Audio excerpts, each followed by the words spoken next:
lavender, you're in the way. Hi everyone, so this week I am going to try to stream on my phone and use my phone's internet, because evidently the internet I pay for in my home is not good enough to stream on. So I'm hoping that we don't have the video issues, but oh, thanks Nisi, I was that'll save me from having to do it. But I'm hoping the video quality will actually be better. I mean, it's cell phone, but hopefully the streaming will be better on my actual cell phone data, because my home data is terrible, which means I need to call them today and complain because I pay for extra fast internet and I obviously am not getting it. So I think, there we go. I'm gonna pull up the live stream on my computer just so I can see the chat a little bit easier. And if I need to type comments and I can see it. So it looks like from my computer screen that it's flowing pretty well. Oh, the kitty jumped up here and I have cat hair in my tea. So today I was thinking we would talk about prepping, or what I'm doing to prep my tanks for winter. Now, obviously I live in a much more temperate climate, so this is going to be a lot different than what you probably might do if you're, you know, like Nisi and live in Alaska. I'm sure she has long since put heaters in her tank for winter. So one thing with living in Las Vegas is that it's so hot most of the year, and the electricity is so expensive that I generally keep my tanks, well, I keep my house at 80 degrees, so then my tanks stay around 76 to 74. So most of the fish are just fine in that temperature bracket. And so for a great portion of the year, I don't even need to have heaters in the tanks. So for instance, the big tank back here, it's had a heater in it for a little while, but it hasn't been running. Like it just never cycles on because it's set to like 74, and the tanks and just the return pump and everything keeps it warm enough to not need that. And so when I was doing maintenance on Tuesday, I noticed that my African cichlid tank and the one over there is getting a little too cold. So they were getting down to 72. And now the African tanks do prefer a temperature much closer to 80 and could go easily into the 80s, 82, maybe even 84, and they'd be happy. So I decided that it was time to put heaters in there and get them so that they so that I don't let the temperature drop too much before I start elevating it back up. So I wanted to talk a little bit about my heater preferences. So some of my most tragic fish experiences have happened when heaters went bad, right? So generally, if I can get away without them, I don't leave them just plugged in year round, because I've had glass heaters break open and explode and poison the fish. I've had them corrode and cause issues with the water chemistry. I've had them just get stuck on and burn the tank up. I've also had that happen with a temperature probe, where I was adjusting the heater because I thought the tank was too cold based on the thermometer, the digital thermometer that was in the tank. And evidently that was going bad, and maybe it just needed a new battery. But meanwhile, I looked at the tank and I said, oh, that's 72 and that's for my beta, so I want that more at 78. And so I kept turning it up and up and up, and then you know, then a week later I did the water change and I put my hand in the tank and I was like, oh God, that's way too hot. And I come to find out the tank's running almost at 90. So the fish were okay, but I then slowly had to back that down. So one thing with getting ready for winter is that I don't want to wait too long so the water gets too cold and the fish start having problems before I start warming it back up, because I don't want too much of a temperature swing. So a few degrees, that's okay, we can recover from that, but I don't want to do more than that.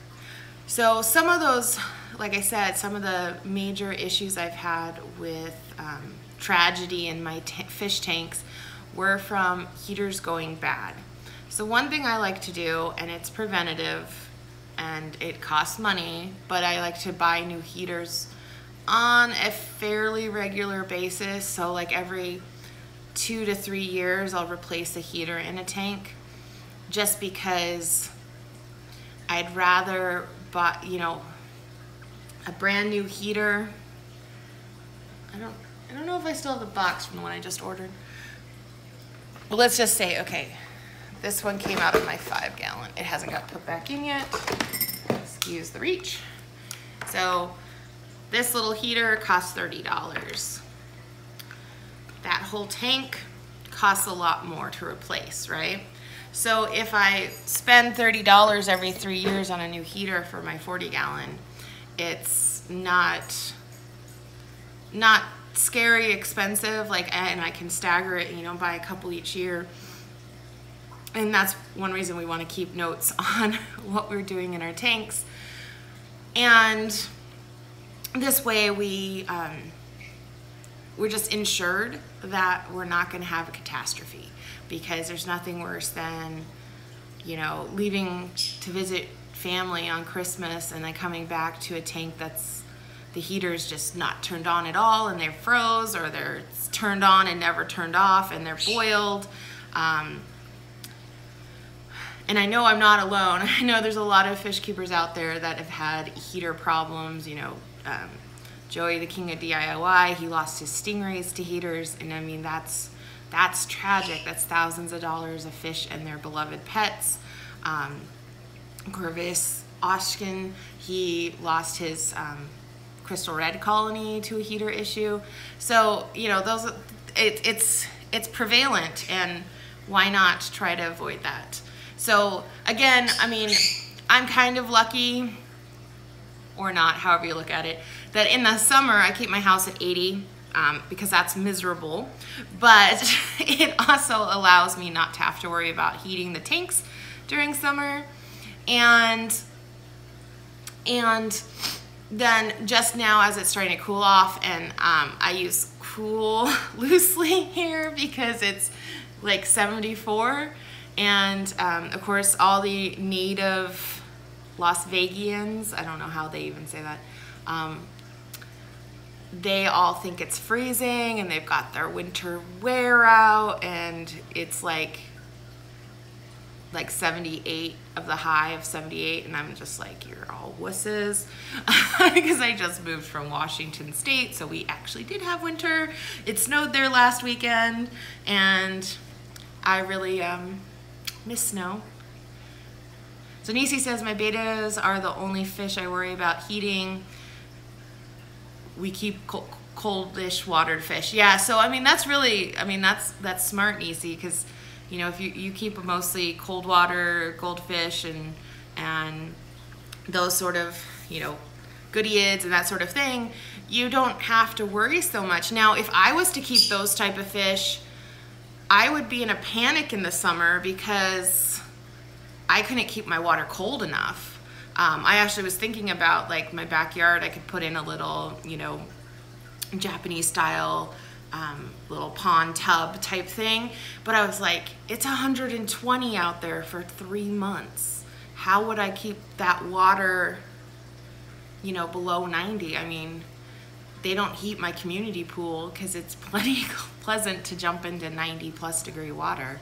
So, you know, it's really, I mean, it's smart to kind of keep fish based on what's easiest in your climate, right? So like someone in Hawaii or the tropics, like if they wanted to keep goldfish, they have to invest in expensive chillers for, you know, that tank for year round. And, you know, so I'm only worrying about heating a few of my tanks, because my small tanks, they're shifting to shrimp tanks, and if my shrimp ever get unlost in the mail, but my little 5 gallons, they're going to be colder water fish. So hi HC Aqua, glad you could join us. So we're talking about winterizing our fish tanks. Yeah, you Nisi, so Nisi says you can add ice water bottles to cool down. But yeah, if you use that, if you're, you know, if that's great. Like I always thought, if I was having a pond and I have 3 months that I need to keep it cool, then I would probably want to invest in a chiller or something that keeps that electronically cooler.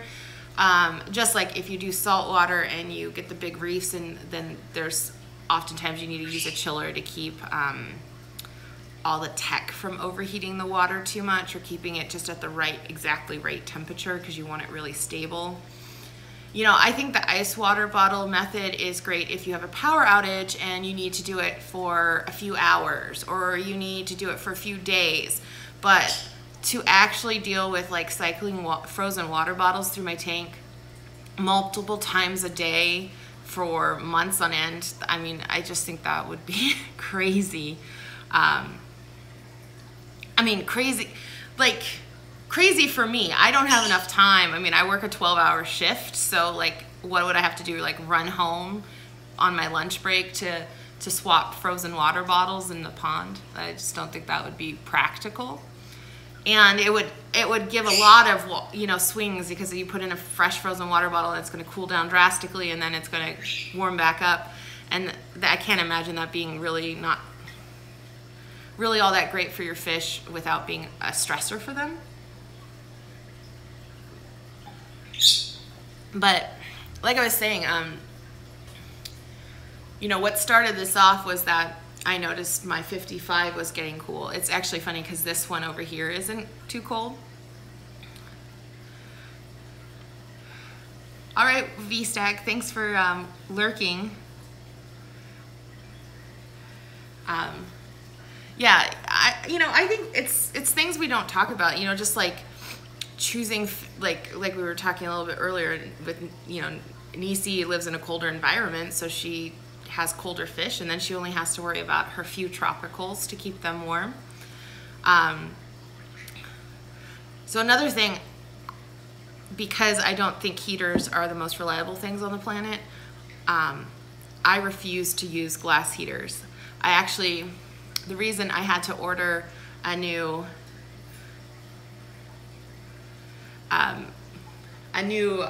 heater for the 55 is when I inherited that tank. It just had a standard Aqueon glass heater, and I know people think that, or people review those, that they're pretty good and reliable, but for me, I'm just, I've had too many of them crack. And, you know, granted, I've been keeping fish for 20 years, so that's a lot of time to have bad experiences, but you know, I'd rather be safe than sorry. So one thing I've been doing recently, hi Candy, is I really have not had any problems, and I've been using them for about 6 years now, maybe 7, is these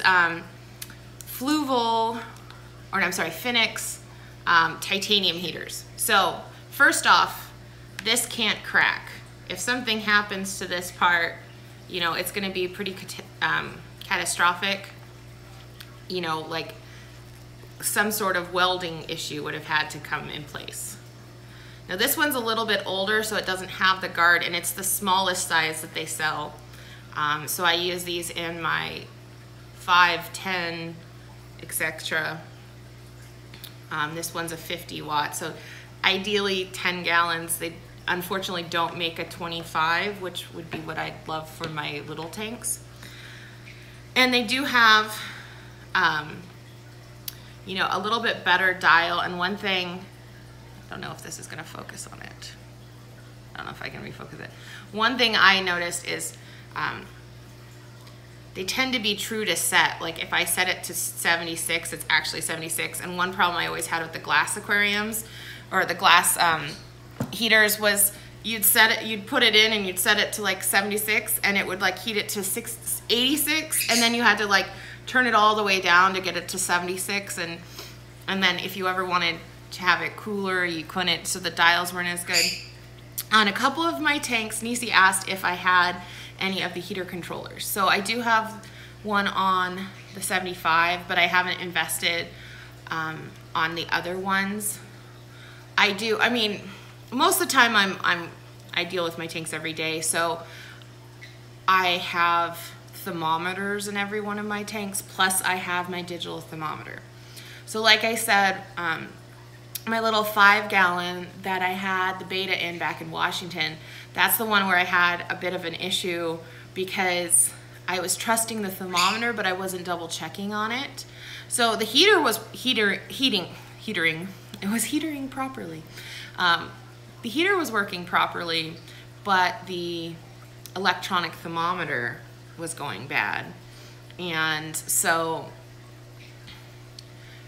you know, I kept upping the thermometer. Luckily, it wasn't the thermometer going bad, and also the heater sticking on or something. Hey Flynn, it's good to see you. Thanks for coming and checking out my channel.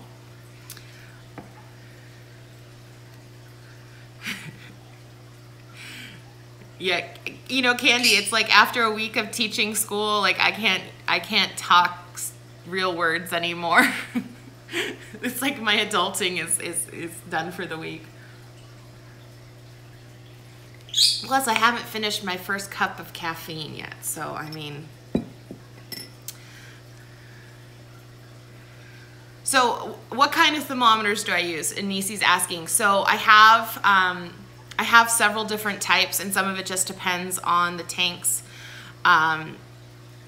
So I've ordered some of the digital probe style, which are nice because you can quickly look at them. But that's the one I had the most problem with, so I'm a little less trusting on those. Right, Nisi, you can't adult unless you're highly caffeinated. It's like this cup is black tea, and this one over here is my protein shake. So like I haven't even really consumed my breakfast yet, and I know it's 11 a.m. Pacific Standard Time, but I teach until 10 p.m. the last night, so I am on a kind of weird schedule this quarter.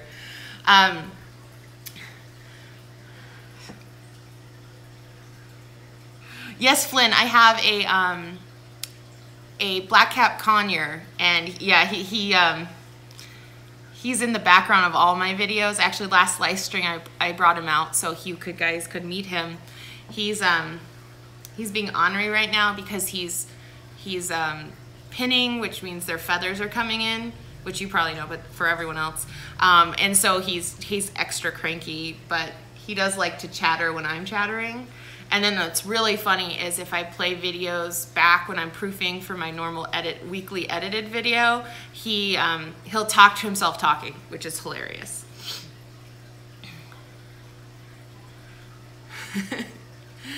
Yeah, so he's actually being pretty quiet right now. So I've lost my train of thought. Yeah, he's awesome. He decided to ruin my shirt. There's little gems on it, and he didn't want to go in his cage, so while I was making breakfast, he decided to pull off like 6 of them in like 2 seconds, because sparkly things, right? Birds love sparkly things. But he's a good kid.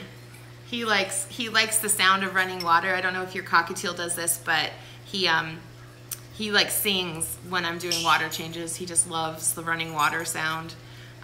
So he's pretty funny. And then he entertains my cat, and my cat's entertained by the fish. So we have the whole circle of life going on in You want to come say hi? Lavender. This is Lavender. She's the boss of the house. She's annoyed that the kitchen table's full of stuff. As she bumps us. He's terrified of the water? Well, I guess that keeps him from flying into it, right?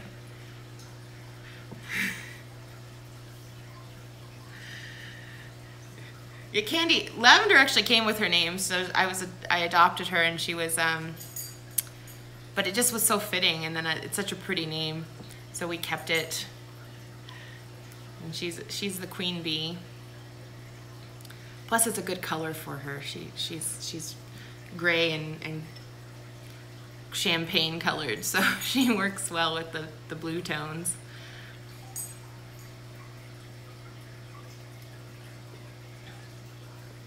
So, yeah, I only have one of the actual thermostat controls, and then I have my laser. Here, let me grab it.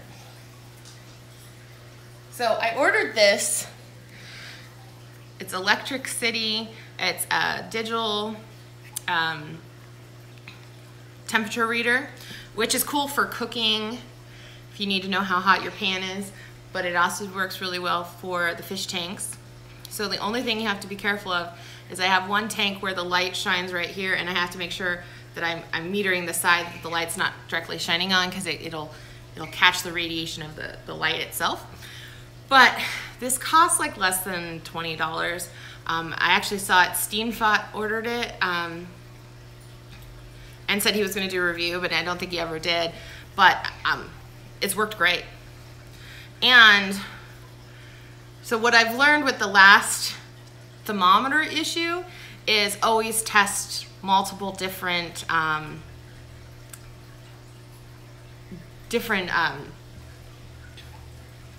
temperature readers against each other.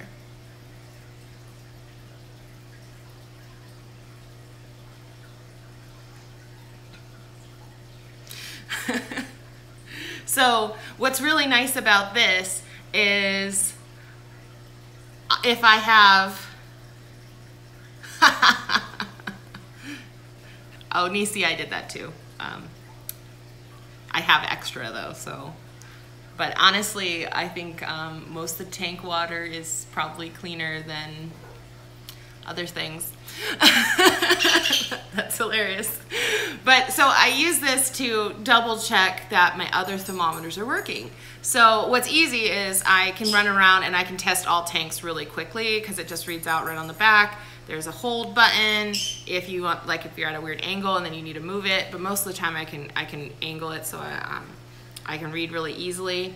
So if this reads 74 and the digital thermometer reads 74, or in the other tank, the just magnetic old school clip-on thermometer gauge reads 74, then I know most likely my fish tanks are 74 degrees. Well, Nisi, if Doug listens to this later, he needs to get you a digital thermometer for your Christmas gift, because you can use it for lots of things. For instance, you could stick it out the door and find out how cold it is outside. Although I don't know if it goes down that low. How cold does it get in Alaska in the winter? Probably really, really, really cold. But it's really nice. And I mean, I will be honest, I play with this all the time. Like when it's hot. It is currently 9 degrees in Alaska. See, this is why I think all of the people in Vegas are wussy, because it is currently 70. Oh, my outdoor temperature is getting sun, so it's not reading right. Okay, it's currently 71 degrees in my house, and they think this is frigid. They're all so wussy. I mean, literally, I went out to breakfast last weekend, and there was someone in a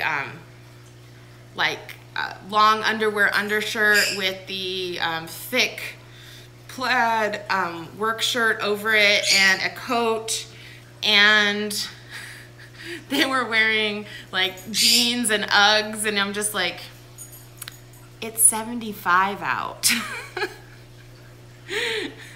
So, now granted, like if I have the ceiling fan on, I can like, I'll put a blanket over my lap because I'm not moving around, but it's more for coziness than it is because I'm actually cold.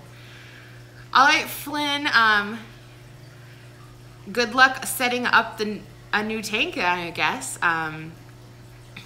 And thanks for checking out my channel, and I hope to see you in another live stream soon. Yeah, I know. We all really appreciate Nisi and sending out alerts that people are live streaming, because it's helpful for all of us. And then hopefully if I kind of like this time, but I don't know how my work schedule is going to be next quarter, but maybe for a while I'll do like the 10:30 in the morning. The only thing is why I'm trying to work with technology, I'm sometimes like behind. Like I started working on it at 10 this morning, and then I was like, the internet was too slow, and I was like, it's gonna be choppy again.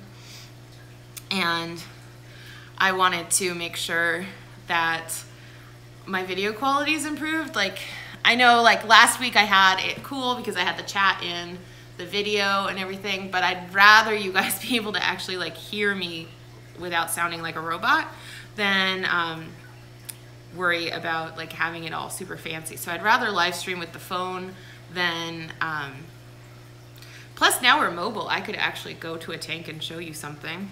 So that's pretty neat. So Nisi says it was 0 in Grand Forks, North Dakota last night, and your son was running around in a heavy coat, hat, and shorts. Why you were FaceTiming.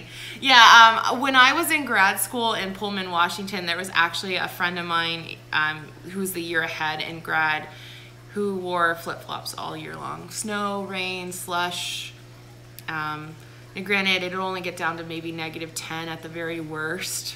But, I mean, he always wore shorts. He always wore flip-flops. And, you know, his, like, one caveat to winter was, like, he'd put a coat on. But, I mean, I often think it's funny because, like, when it's cold out, we don't really change the indoor temperature that much. So, like, when I'm teaching, like it might be, or in Washington, it might be 100 degrees outside, or it might be 20 degrees outside. The inside building temperature is still 76 degrees, or 70, I think there it was like 72. So it's like, you still have to dress for like temperate indoors. It's just the layers we put on outside. So I guess, you know, some people are just better at dealing with the short-term cold exposure or hot exposure. Personally, I like temperatures between 50 and 75. 75 is getting a little hot for me. So to me right now, it's like perfect. Like I'm running around in sundresses and everyone's complaining it's cold and I think they're crazy. So, but unlike us who can put on layers or take off at will, our fishies can't do that. So we do have to control their temperatures for them. But yeah, so this, and then I use a lot of different thermostats just depending on the tank. One of my favorite ones, it's hard to find. I used to use the little peel and stick ones, and you know, like you just go to the store and you look at like 20 of them and you try to find the ones that all have the same temperature. And those work okay, but they are through the glass. And I mean, I can tell you when I use this through the glass, and then when I go straight through the water and move the top and go through the water, it can be several degrees off. So the glass really does have an insulating factor. So, you know, you definitely want to keep that in mind. And when using this, when you get one EC, because, you know, perfect stocking stuffer, right? Little gift. When you meter with this, you do want to go directly down into the water. Not putting it in the water, but pointing it to the water so that your little laser beam isn't passing through anything. It says I'm 90 degrees. 93. So like I said, I play with this all the time when it's hot. I'm like, what's the ceiling temperature? What's the floor temperature? What's this wall over here? Like, because, so it says it's 70 or 73 in the house. So I always think I'm easily entertained. So that's, you know, I like playing with it when I'm not using it for my fish. But because it is sort of fun, like I check every time I do a water change, I check. And this makes it so much easier, like on fry tanks, where it's more critical to put in water that's the same temperature as the water coming out, because you have little tiny baby fish. Most of my big tanks, I just eyeball it by feel, like, okay, that feels about the same temperature. But with the little tanks, I want to be a lot closer to, like, within a degree of the water going in and the water coming out. So this really does help with that. And as you guys know, I have 2 tanks full of fry, plus I don't know if I told you the 75. So my last update, I showed that I put the little net in, and I put the last batch of eggs in the net, and somehow 2 of the previous batch of cories got into the net, but they didn't eat the fry or the eggs or anything, which I wouldn't worry about. Wouldn't have worried about that, but I don't know how they got in. Literally, like, how did they jump in? They had to try really hard, because there's like this much.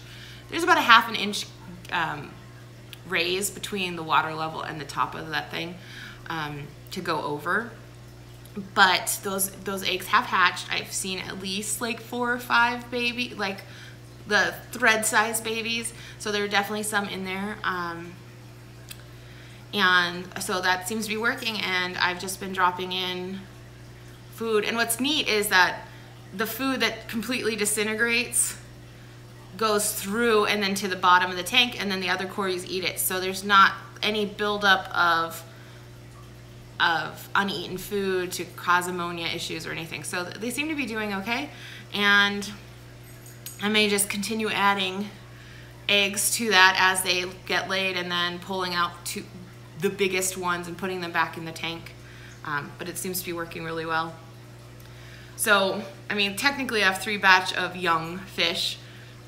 The 10-gallon, they're now, I don't know, 4, 5, maybe 6 months old. I don't remember when they hatched. Should have probably written that down. It's in my YouTube channel somewhere. And then just the few of the last batch that are still in the 5-gallon with the new aquascaping, keeping that cycled. And that tank's going to be either Blue Dreams or Red Sakura shrimp. So, and then I think the orange are going to go in the 10-gallon. And then the other 5 is going to be the other ones that I don't put in the other 5. So, so yeah, Nisi and HC Aqua are both saying that you're not adulting properly unless you play with your techie toys. Well, I mean, it's just, we get more exciting toys, I think, as we get older. Because we're not as likely to break them. Although, like, I was just looking on Amazon, and they're like having a special on like this like kindergarten Kindle, like, so it's for your kids to play movies and look at children's books. And I'm like, okay, I guess I'm old. We didn't have DVDs in the car when I was a child. You know. Yeah, V-Stack. So I've tried shrimp 2 or 3 times in my hobby in the past, with not always the greatest results. And so I thought I'd do them up a little bit more right this time. So I have well-seasoned tanks that they're going in. I'm getting them from reputable people, which should help. Yeah, Nisi says Polly Pocket was her car toys. Yeah, I mean, we did cross-country things and all we had was like coloring books and, you know, we didn't have Game Boys or PlayStations or any tech in the car. And we had to be quiet because my dad would, you know, lose a nut if we were disruptive while he was driving. Hey Sasquatch, welcome to the stream. So yeah, the last time I got shrimp, I ordered them from someone off Aquabid, and they did really okay for a couple weeks, and then I wanted more, and I saw them at Petco, and I got them, and then they all died, which I'm assuming now that I've watched more and learned more, and this was 6 or 7 years ago, so I mean, considerable amount of time since I tried them last. I'm sure they had one of those little diseases that you need a microscope or a macro lens to really see. So I've ordered some from Flip Aquatics, which are imported, but he quarantines and he knows what to look for. And they are lost in the mail. They were supposed to be here last Thursday, and they are now still missing.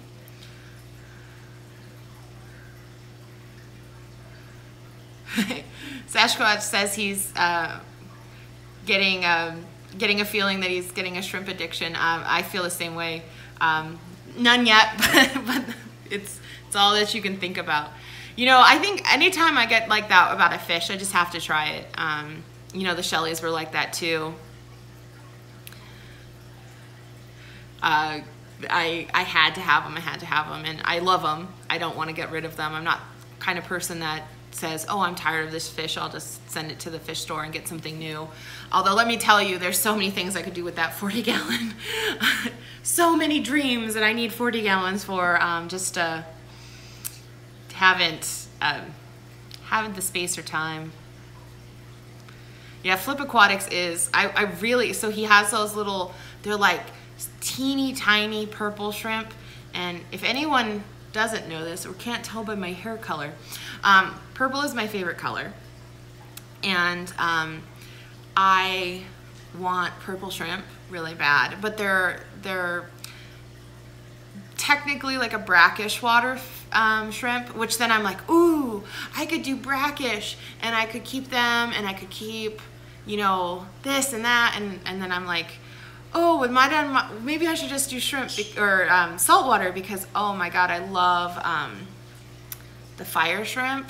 That was my favorite fish that I had when I had saltwater. Like, I had a lot of fish that I really liked, and critters, but my fire shrimp was like the coolest because they're just that solid red with bright white antenna and polka dots. So I guess they were the shrimp that I've kept the most successfully, because they're pretty rock solid when I had my saltwater tank. But yeah, it's tough because like in Las Vegas, there's not much freshwater people. So like I see saltwater stuff all day on the fish groups in the area, and I'm like, oh, saltwater. And then I'm like, but I don't want to get rid of the fish that I have, and I don't really want that. And I want to do a breeding colony of plecos, and that needs like a 40 gallon at least. Oh, so many fish to keep and so little time.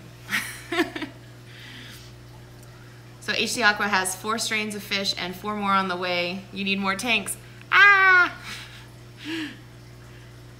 Yeah, I mean, Candy, the salt water is really rewarding. I think in some ways it really teaches you more patience, because especially if you're doing a reef, like, I mean, there's 2 ways to do a reef. Spend $1 million and get really huge corals and make it look like it's been there for years, or be patient and grow out corals.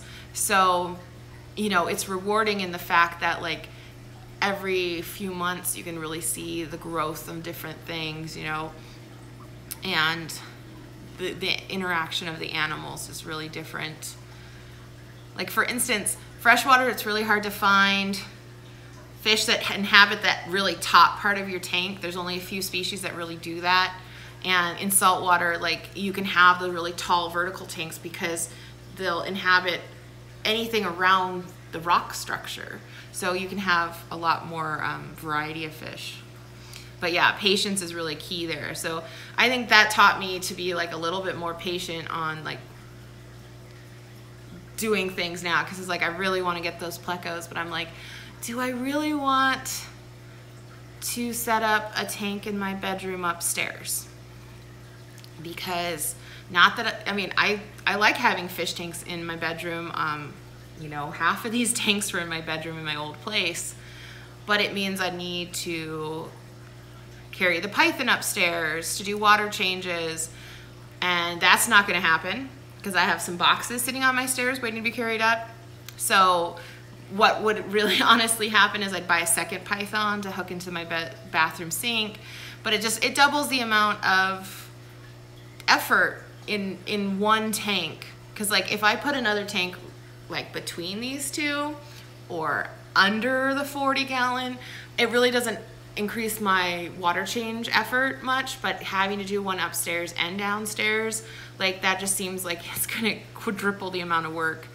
And maybe it's just me being lazy, but I know myself, so don't set myself up for failure, right? That said, I think I could fit more tanks in my downstairs living area, but I don't really want to. I don't want it to look like a fish room when people come over to visit. Like already, I mean, of course, everyone comes over and they're like, wow, look at all these tanks. But then they also are like, wow, they're so pretty. And if I have the ones on the counter, if I put ones under the counter, like it would just be, you know, do you run a fish store in your living room? So I still want to keep it controlled to a certain point. So, I mean, the shrimp are the new concession because I've increased the little tanks quite a few more than I originally planned. But I was thinking this morning, I was like, I could put a 20-gallon under that 40 really easily. And then I could just make a skirt to go around it for when people came over so it didn't look as messy. One thing weird about my apartment that I rent right now is they come every 3 months and photograph it to see the condition, and I don't want them to ever like look at it and go like, oh, we want this person gone, we're gonna hike up the rent super hard next lease renewal because, you know, we don't want them, they're trashing the place, or they're you know, messy or whatever. Hey Tanks and Big Easy, how you guys doing? Razor blading terrarium glass. Well, I hope you're making a video about that. That sounds interesting. That's another thing. Oh my God, I want a terrarium.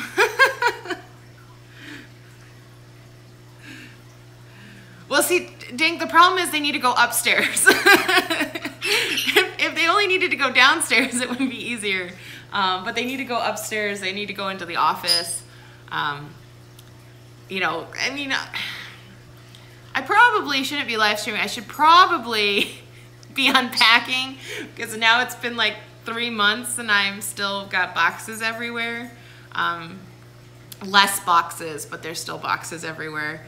So I've got like my bathroom, there's a hallway, like the sinks are along the side, and then there's a separate door into where the toilet and the shower is. And along the one wall is just boxes. And I keep, like, in the middle of the night, you know, when you get up and you have to pee and you don't turn on any lights, I keep, like, tripping over them. Or getting stabbed in the shins and the thigh with, like, pieces of cardboard sticking out the corners.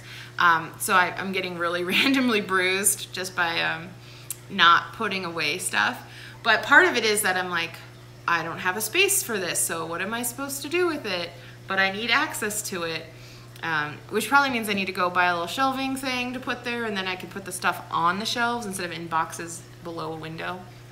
But it's all part of moving in, and I'd rather spend my money on new fish than stuff for the house, because I might move in a year. Why would I want to spend something here that I may not move to the next house?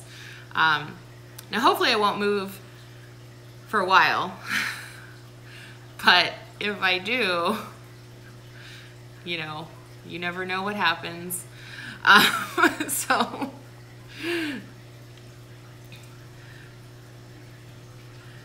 yeah, So, I mean, I think, let's see. Big Easy says he just,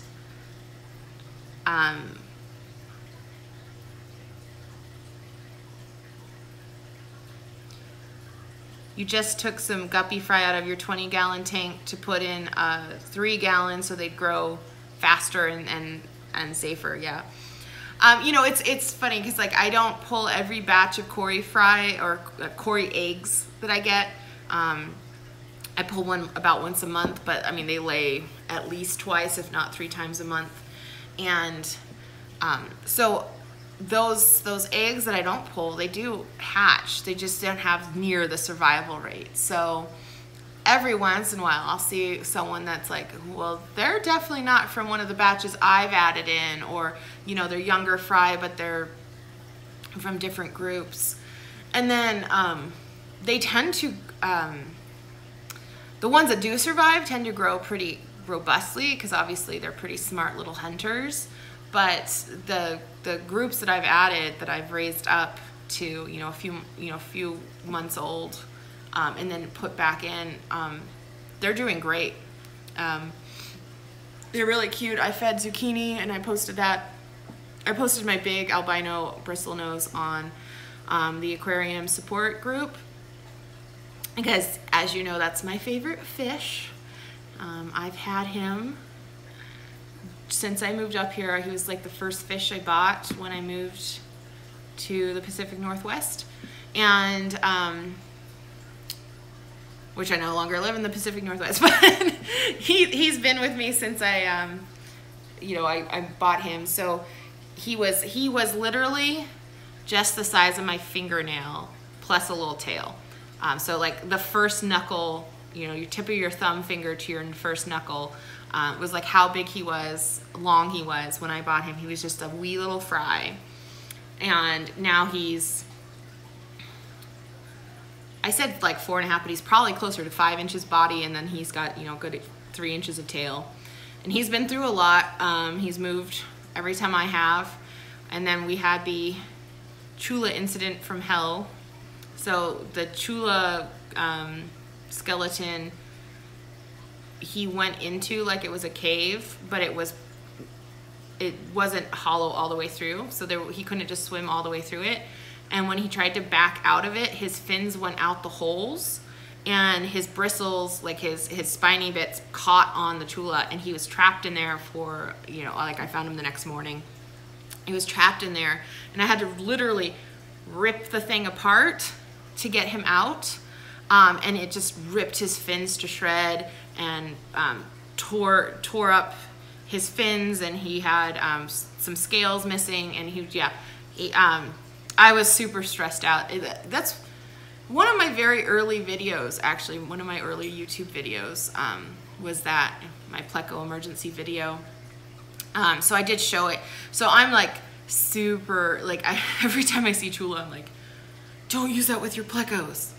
Like, just don't do it. I mean, there's some that are really big and they probably have no problem if it has holes on both ends and this fish could swim through it. But, you know, they decide to back up. Like, they could be in there even though they could go forward. If they decide to back up, I mean, it could happen to anyone's pleco. So, especially with the long fin variety. So I removed all of that from the tank. And now I probably would use it in my shrimp tanks that I'm setting up, because there aren't going to be any plecos in with the shrimp. But that was a huge scare, because, you know, it was really worrying about a secondary infection on all the shredded fins. And he had these amazing, because he's a long fin, he had these amazing, beautiful flowing fins, you know, 5.5 years old or 6 years old, and he had these huge long fins. And it was like, are those going to grow back? Are they going to be damaged? Because like I don't know the technical terms for it, but his little side arm fins, the thick part, the cartilage part, was like really red and bruised up and ripped, and I was really watching for an infection or anything on that, and then whether the fins would reattach to that as it grows, because that is you know, like body structure versus the fin that's more loosely rayed. And so most of his fins have grown back. His one side is a little wonky. It just didn't grow back quite right, but he's healthy and happy and doing fantastic. And I actually have a video I shot of him and the normal short fin male sparring over a cave. So that's gonna go up sometime this weekend. So you can keep an eye out for that. It's kind of fun to just see them arguing over the cave, you know, since there's like 10 caves in that tank and they just both wanted the same one. But it does definitely show you why you can't keep foreground plants planted in a pleco tank. But yeah, Yanisi's saying her shrimp love the chula wood, but it's a shrimp snail tank only. Yeah, so I mean, I'm sure I'll probably get a piece or two for the shrimp tanks, but nothing is going to, and I'll make sure I'll get a nicer, you know, bigger pieces, not little tiny ones.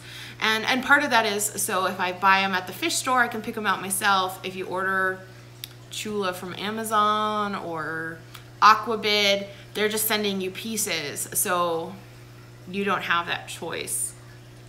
I mean, that said, I mean, the plecos loved chewing on it because it softens really easily, quickly. So it's a softer wood, and so they can really get some of that fibrous stuff that they like. So I can see why he wanted to go in it and chew on it and that, but I'll never put it in a pleco tank again. Learned that lesson. It's just like I won't ever use a glass aquarium heater again, right? I just don't want to risk the damage to my fish. But yeah, I'm super excited about my shrimp coming, if the package ever shows up. But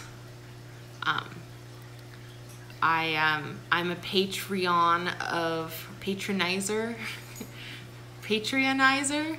of L.R. Brett's Aquatics, and he posted that he'd posted some of his blue dreams online. So I got some of those. I'm pretty damn excited about those. Now I am not going to mix those with any of the other shrimp that I got, although I mean, part of me would love, like, I've actually been stocking his Skittle packages because that's what I really wanted, was just a tank full of rainbow colored shrimp. But he hasn't had those for sale in a good solid year. So I've been like, I broke down 2.5 weeks ago and I ordered the shrimp from Flip Aquatics, which I'm super excited to come. I also ordered mystery snails, which I haven't had in years. Well, that's cool to know that the Bloody Marys throw all types of colors. Woo! That's really neat. Because those are the ones I ordered from Flip Aquatics. I got Bloody Marys and the orange. Because I ordered them, I think it was like Halloween, he had the oranges on sale. And I was like, well, orange will work. So I got orange coming, and I got the reds coming. And then I also have the Blue Dreams coming that I just ordered from L.R. Brett's. So those I won't mix with, not any time in the near I won't mix with those ones from Flip Aquatics, because some are imports and some are US bred, so I don't want to chance anything. So there's a tank for each of them, and I'm really excited. I mean, I don't care if they breed true. I just really want shrimpies that are cute and that'll frolic in my 5 gallons and don't mind it getting cooler. So that's going to be the nice thing. I won't have to worry about heating the 2 5s because the shrimp actually like a cooler temperature. Now come summer, that might be a different story. I might have to worry a little bit more about them getting too hot, or maybe finding a bigger volume of water so they stay cooler. But the tanks all stayed about 74, 76, even with the house at 80, so I'm not too worried about that. So Nisi says her Bloody Marys through blues, chocolates, yellows, and reds. So you have Skittles already. I actually like the chocolates. I like what the wild shrimp look like, which, you know, like Lucas in one of his videos, and what turned me on to wanting the Skittles mix anyway was he's like, you know, he says that the theory out there on the internet is that if you put a bunch of different colors together, they'll just revert back to the wild type. Sort of like if you breed two Flancy plecos together from different lines, like a lemon with an albino blue eye, you'll get just the generic chocolates. But the fact is that that's not how what Lucas is showing with his Skittle tank is that's not what happens with the shrimp. They just produce a whole range of colors. So I mean, I do feel that like if I put my Sakuras and my blues together, they're not going to just produce a bunch of ugly shrimp. They're just going to produce random shrimp. Who knows? I might create a new color. But I mean, I want to breed my shrimp because I think that's part of honing shrimp is that they reproduce. Hence why you buy like 8 or 10 and then you hope that you get 100. Of course, you can be like Joel and buy like 10,000 and put them in your 120 and, you know, have a fully stocked shrimp tank already. Of course, he's selling those. Unfortunately, he won't ship them.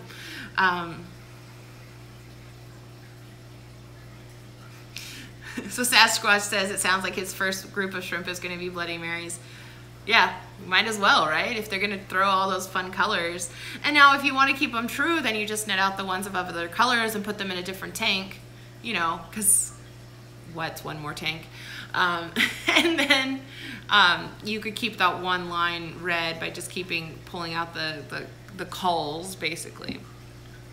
I'd love to introduce shrimp to the 75, but I don't want to put a group straight in there. Like, it's definitely going to be something where I want to, like, oh, my 5 gallons getting really over full. I'm going to pull some out and put them in there. Because one thing, there's an Piscograma in there. So she might terrorize the population. Now, there's a good chance it's heavily planted that some can survive, but I don't want to buy $150 in shrimp, throw it in there, and then be lunch, right? So my theory is raise up the colonies, then test and slowly add some fish to the some shrimp to the 75 once you've got some generations going. But I'm pretty excited. Now, since the one package is lost in the mail, who knows when that's going to happen. You know, Rob's trying to trace it down. I've put in a redelivery request with the corrected address. Who knows what's going on? At this point, nobody knows where the package is. You think if they just returned it directly, it would have been back to flip by now, even if at snail mail pace, like not priority mail, it would have been returned to sender by now. And then Lucas's will probably come next weekend. So hopefully next live stream we'll have shrimp to look at. But if not, the one after for sure. Although that's Thanksgiving. I might be in California. No, I will be in California. I'm going to see my parents for Thanksgiving. First year in 7 years that I'm going to get to go home for Thanksgiving. I'm pretty excited.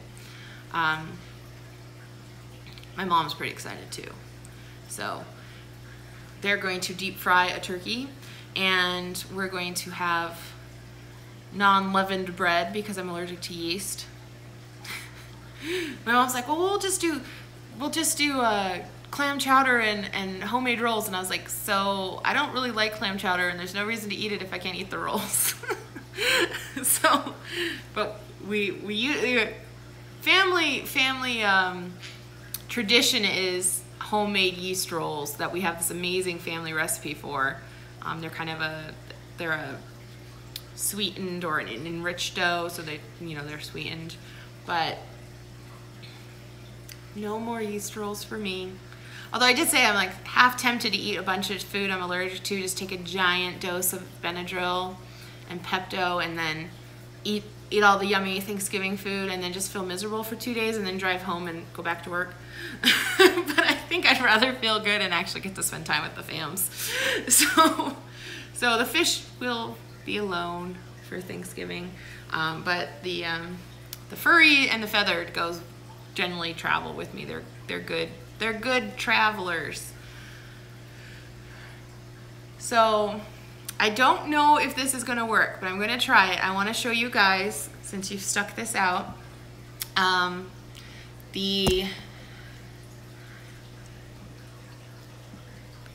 ordered from Aquarium Co-op, I ordered some Tiger Lotus, which I have put in this 5-gallon. Let's see if it'll show. I don't know if it'll focus. Come on, focus camera. But they've like doubled in size. Don't those look great? Super colorful, and the leaves are growing in and they're just doing super awesome. So I ordered the aquarium lily and then the round leaf Anubias, because I don't own enough types of Anubias, and then a stem plant, which I don't always know why I order stem plants, but it was a new thing that they had and I wanted to try it out. It's in a pot back there. I haven't planted it. This soil isn't really quite deep enough to plant, but I'm really excited about this aquarium lily, and they're doing well. And they've already put out like multiple new leaves, and the leaves have gotten bigger. And then the little 5-gallon. This thing has a joystick on it. Let me see if I can. Come on. Well, it won't focus. Maybe I zoom out a little. No. Come on, focus. So the 5-gallon, the plants are settling in really nice. And then this one, you can barely see into it. I added a bunch of alder cones. Is that what they're called? The little tiny pine cones. And you can see them in here. But these ones, I don't know why, but the tannin's not really going crazy. Maybe the soil's picking it up, because they're in all 3. And the middle 5-gallon, if I zoom out here, you can see it's a lot whiter, where these 2 on the ends, like the tannins are just like everywhere. You know, I don't mind tannin colored water. It's actually a type of aquarium that I would love to do someday, which would be a dark water aquarium. But it's just funny to me that those 2, just like the 10-gallon just went like, I put in a handful. But I put those in there to get the Infusoria blooming too. I mean, 2 of those tanks have been running for a while. The one 5-gallon is newer. And I wanted to get them so that there's lots of yummy food for the shrimp when they come, because they've just spent days in the mail, or in some cases weeks. And I want them to have lots of natural foods and comfy water. So Nisi says she runs all of hers tannin rich except her Goldie tank. I use catappa leaves in every one of the tanks, even the Lake Tanganyikan tanks.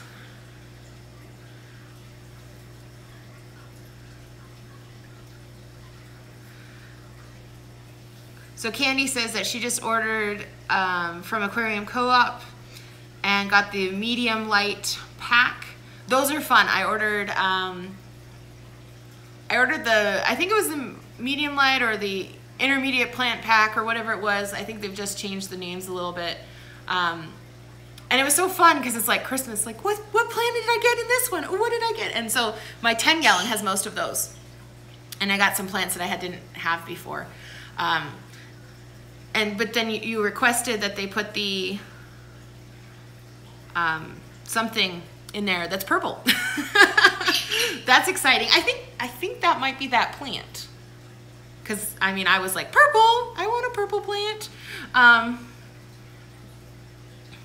Danny, good to see you. Yes, Nisi's awesome. She is bringing me new people. So we're probably gonna wrap up soon here since we've been on for a little over an hour and I don't know how long my battery will last since I unplugged it. But yeah, I'm really excited about those shrimp coming. Let's see. Dank Tank says I need dart frogs. Yes, I need dart frogs.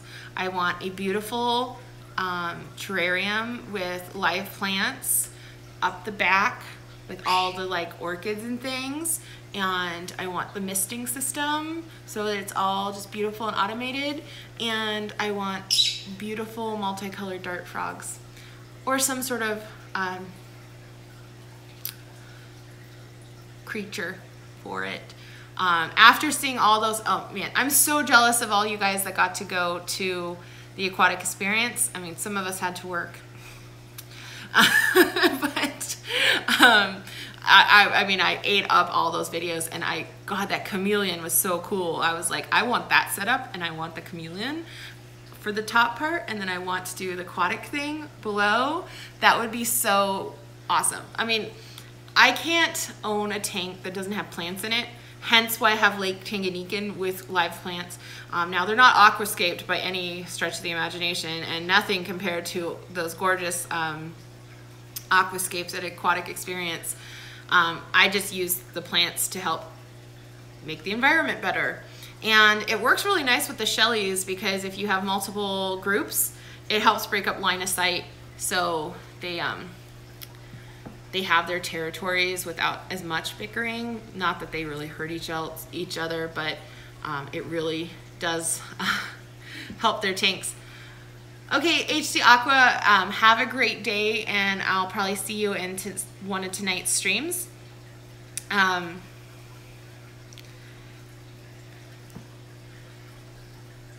So, yeah, I mean, plants and everything. Plants and everything. I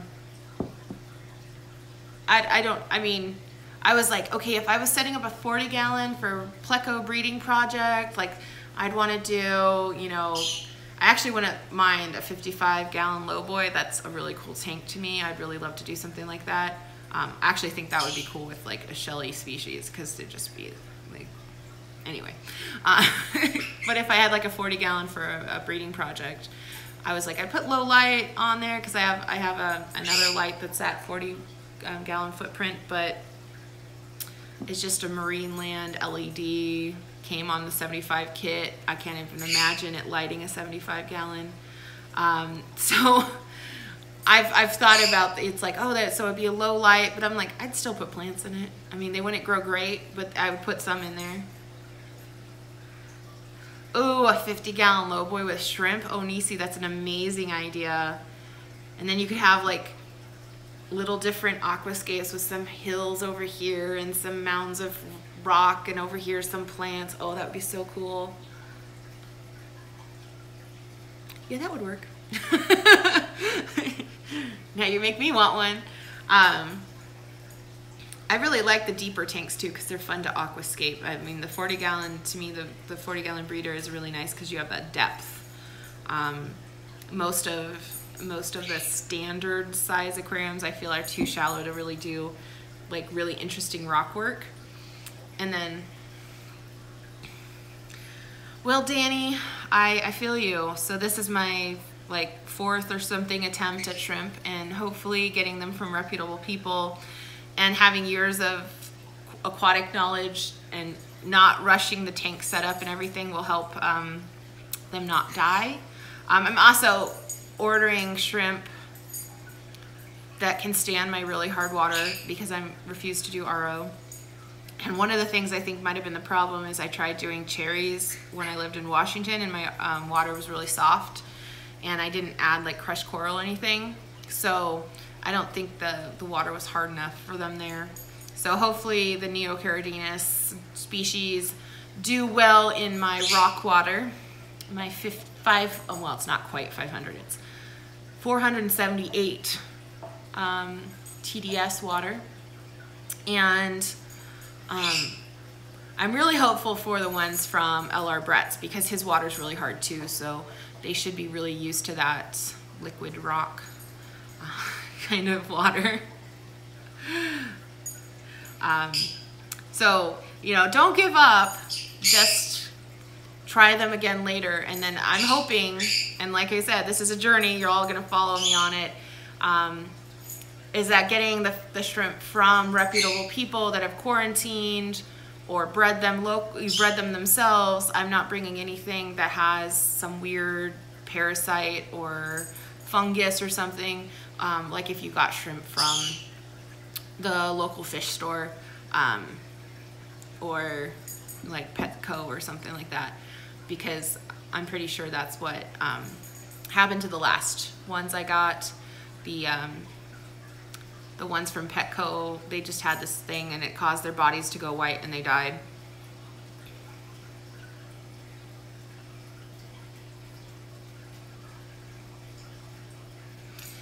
Well, Nisi, so I don't know if it's public knowledge. It's on his website, so you can go, if you like stalk the page, you would know. But he announced it first on his Patreon. So, I mean, so you have to like have your Patreon notifications. I don't know if you Patreonize him, but he posted that first up there. Okay, so I mean, you just might have missed the notice because I mean, if I don't, I've actually put the app on my phone, so I check because he put stuff up, and then Jimmy put stuff up because he's one of my patronizers. Nobody patronizes me, but that's okay. I don't really expect anyone to pay me money to do this. It'd be cool if someone did, but because holy crap, doing all this stuff is expensive.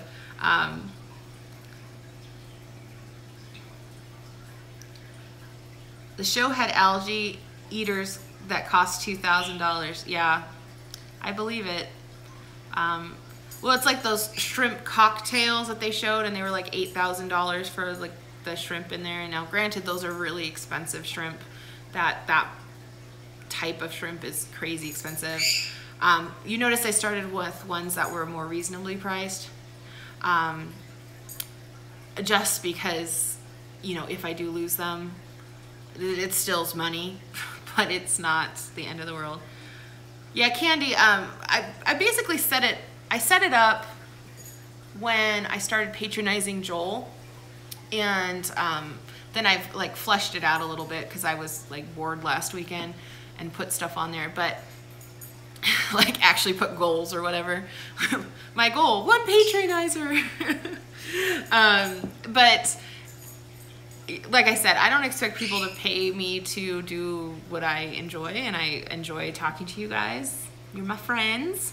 And, you know, the live streaming is fun because with my really slow internet, like I said earlier, if you guys weren't here yet, I'm actually streaming on my phone's internet, which is creating a decent stream with no choppiness.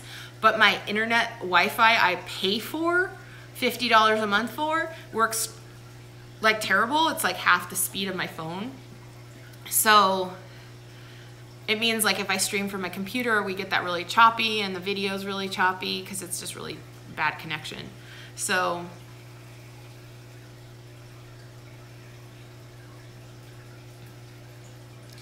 yeah, so Nisi says Patreon is overrated if you're small. In her experience, unless you're, you know, a large fan base, you get like $5 to $20 a month. Yeah, I mean, that's kind of, I don't market myself well. I'm an artist. I teach this to my students, but I'm really bad. Like, I should have shared this stream on my personal Facebook. I should have shared it with the mixed African cichlid groups that I belong to. I mean, Nisi thank you for sharing it on the aquarium live stream channel, because that got people in here. But I'm bad at that. I'm just doing what I do because I enjoy it. I don't think I'd want to make my living off of YouTube. I don't think I could take all the nasty out there. I mean, we're really lucky. The fish fam is awesome, and we don't have a whole lot of needing to deal with petty nastiness or sexism or anything like that. But there are fish groups out there that like focus. Like, I mean, I was on a fish group that like there was amazing aquascapes, but I couldn't get over like how anytime a girl posted, they were like, "Where's the boob shot?" And it's just like, I can't stand that. Like, that's not what I'm in the hobby. I don't want to be, it's like, ugh. So, I just left the group. But I mean, the fish fam is really awesome for that. Nisi says that I should pair it with Jimmy on one of his live streams. That would be cool. It was actually funny because Corey and Jimmy put out that like call for someone to do thumbnails, and I was like, oh, if I had time. Then I was like, if they paid me $50,000 a year to move to Edmonds and I just do thumbnails for a living, it's definitely in my skill set. I teach Photoshop at school all day long. But, I mean, I really enjoy teaching. I'm not sure I really enjoy Las Vegas, but I've only been here for 3 months. So you got to settle in. It would help if people came and visited, Whenever you move somewhere new, I always say it takes like 3 years to build a group of friends. And I'm, moved here in August, so August, September, October. I'm 3 months in. So, it's just like, I'm in the like, oh God, I'm lonely and I have no one to do anything with. And all I ever do is go out to eat by myself. Of course, it keeps me buying fish and stuff because I'm more focused on stuff at home than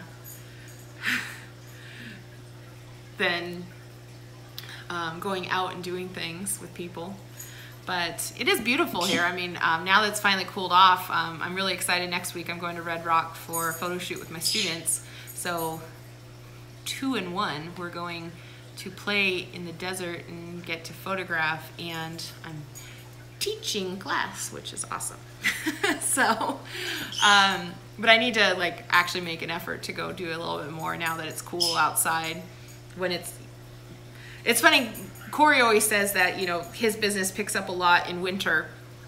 And I can see that because like, if you live places that it gets uncomfortably cool to be out or cold to be outside. But here like in California, I always feel it's kind of the opposite, because to me, it's too hot in summer to go do anything. It's 120 degrees outside. But it's also impossible to order fish because it's just too hot. So I've been waiting for this prime time to order. That's why I ordered the shrimp in the last few months, because it's cool enough here now finally, but it wasn't too cold there yet.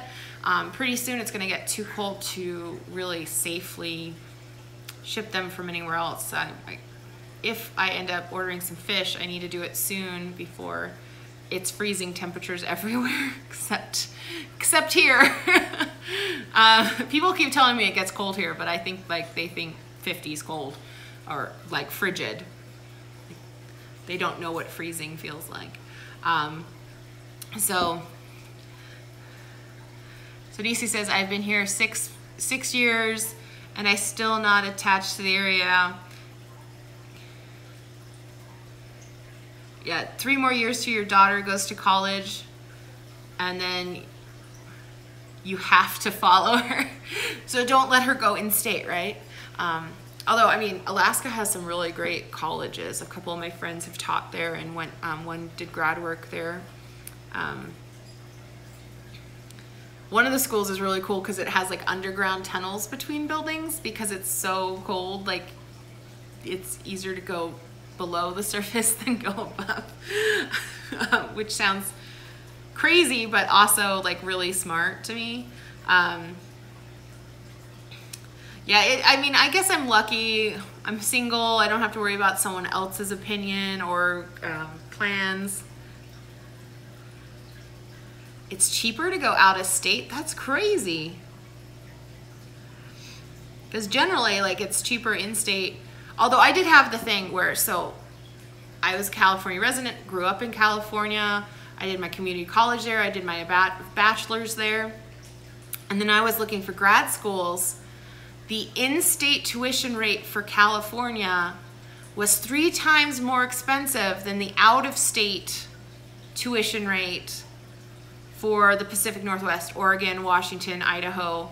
All those schools were like $2,000 or $3,000 a quarter, and the in-state tuition rate, so we're not talking out-of-state for California, in-state was 6 plus, 6 to 8, and this has probably gone up since then. If you were an out-of-state student going to California, one thing, you could never qualify for in-state, because if you go to California with the intention of going to school, they flag you as a out-of-state permanently for schooling, and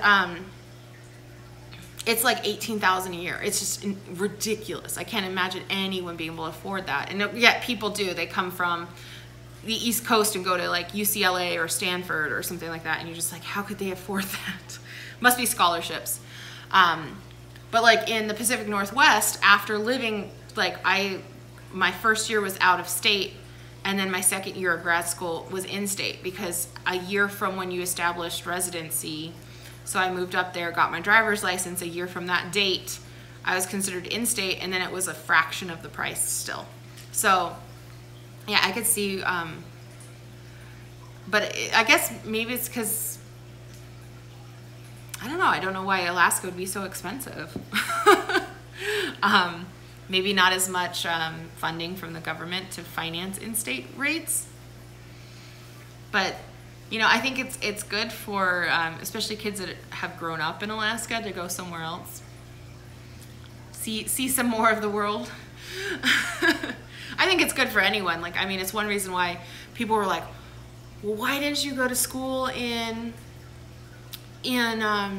California? And I was like, because I wanted to go somewhere else. Like, you know, yeah, I mean, it would have been great to move to Northern California for grad school, but it was so expensive. I mean, I got offered an interview for a job in Oakland, California, which is just across the bay from San Francisco, but their pay wasn't going to be enough to compensate for the cost of living. You know, my apartment here is $1,200 a month.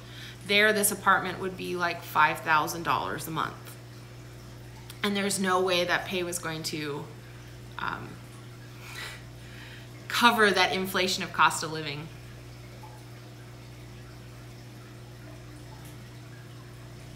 Okay, so Nisi says that's exactly why I did encourage the kids to think outside their comfort zone.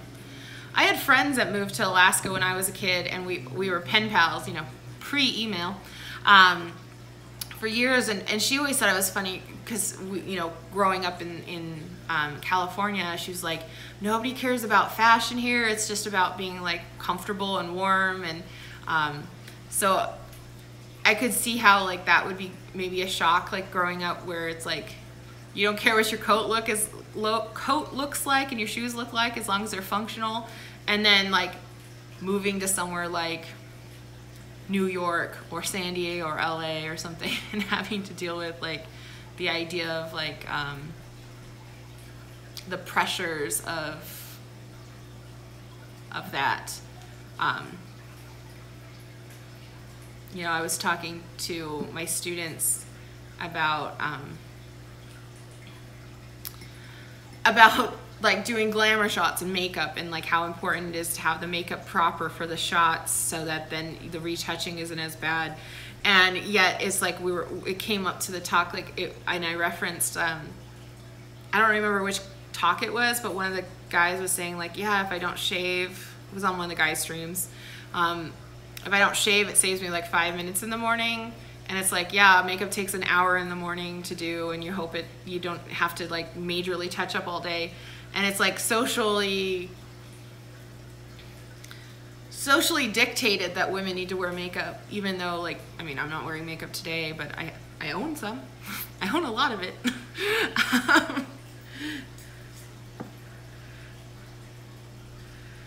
So Nisi says her friends, my kids' friends' parents are rich, like 5 houses each for over $1 million in our area. Whoo, that's quite a house. They have 1 car and it's an old Ford and it's rusty. So yeah, it's like priorities. Like, okay, so they have big fancy houses that are comfortable, but they have a functional car. I can't imagine what a $1 million house looks like in Alaska. That's gotta be epic. Cause I mean, here,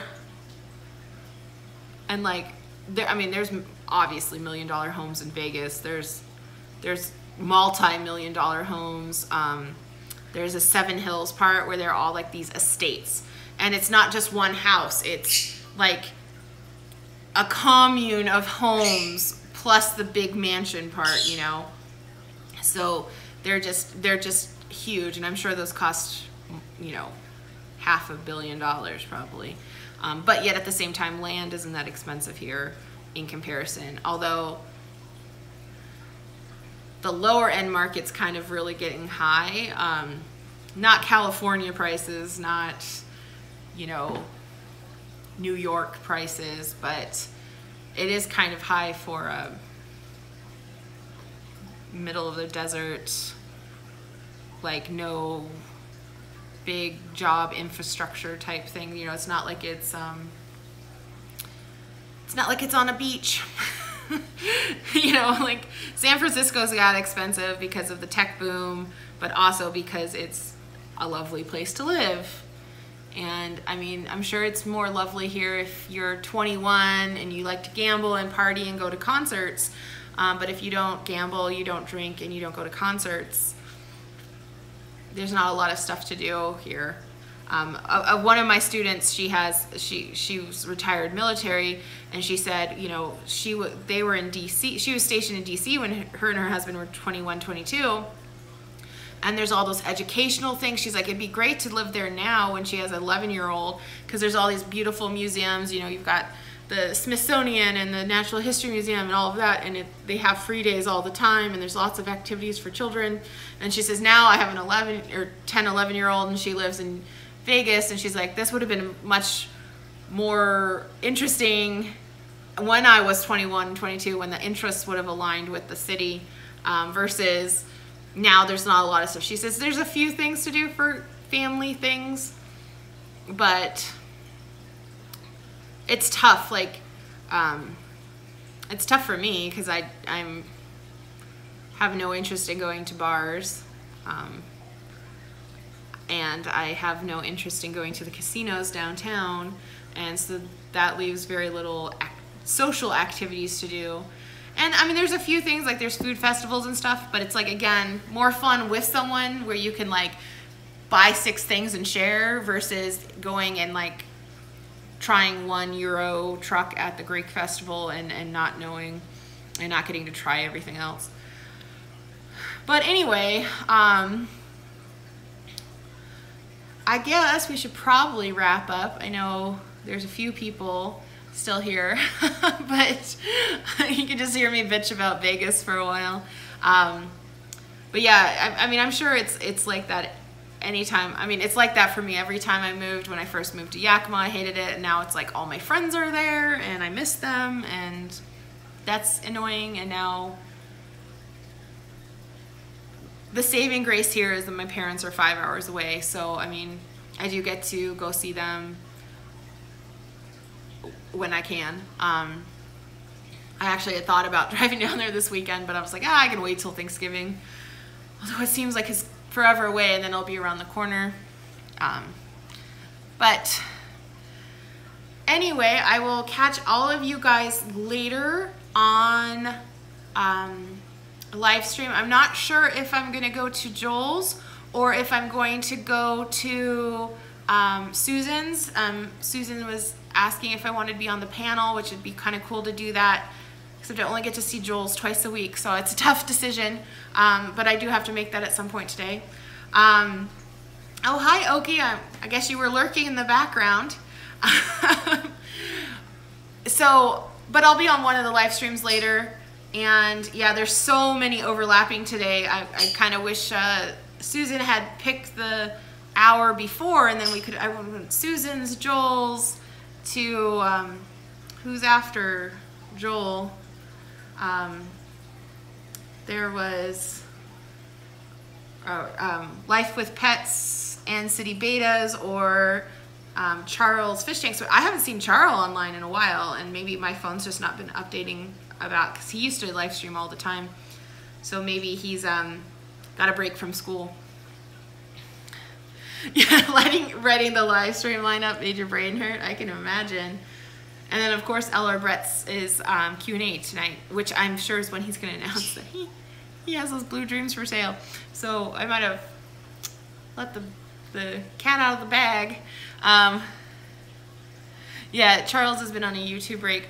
I mean, he's finishing grad school, right? Or is it undergrad? I don't remember. But he's in school, so I mean, I know how busy I am during school, and I mean, I'm taking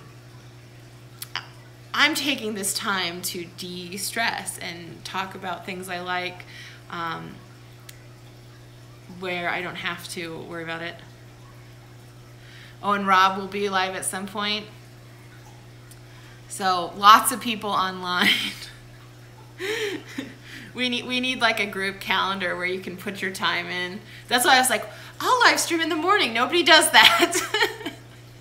I was actually thinking of maybe trying on Tuesdays too, because I'm home in the morning on Tuesday. But I'm usually like running errands all day Tuesday. But just to have more daytime streams. Oh wait, no, Tuesday there's now it would have to be after the Real Fish Talk, which I could do, maybe. But there's a lot going on Tuesdays too. So,